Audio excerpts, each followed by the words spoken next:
అండి, మీ భవిష్యత్తును దేవుడు ఎలా నిర్ణయించాడో అది నీకు ముందు రోజుల్లో తొందరలోనే నీకు చూపిస్తాడు. ప్రతి ఒక్కరు కూడా ఏదో ఒక శోధనలోనే ఉన్నారు. ప్రతి ఒక్కరూ ఏదో ఒక కోణంలో శోధింపబడతానే ఉన్నారు. ప్రతి ఒక్కరూ ఇబ్బంది కొలిమిలో పరీక్షింపబడతానే ఉన్నారు. ప్రతి ఒక్కరూ పరీక్షింపబడుతూ ఉన్నారు. చూస్తాడు, పరీక్షిస్తాడు. నువ్వు విజయం పొందినంత వరకు నిన్ను బలపరుస్తాడు, జయ జీవితం ఇస్తాడు, రెండంతలుగా నిన్ను దీవించబోతున్నాడు. నీ జీవితం వ్యర్థం కాదు. ఒక అర్థవంతమైన కథని నీ జీవితానికి దేవుడు రాసే ఉంచాడు. ఒక అర్థవంతమైన జీవితాన్ని, ఒక అర్థవంతమైన స్టోరీ నీ కొరకు రెడీ చేయబడి ఉన్నది.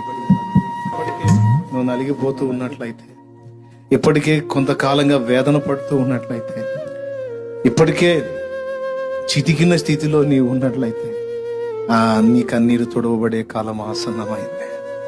నువ్వు ఎదుర్కొంటున్న పరిశోధన ముగింపు దశకు వచ్చిందని గుర్తించు. విశ్వాస్యతను కాపాడుకో.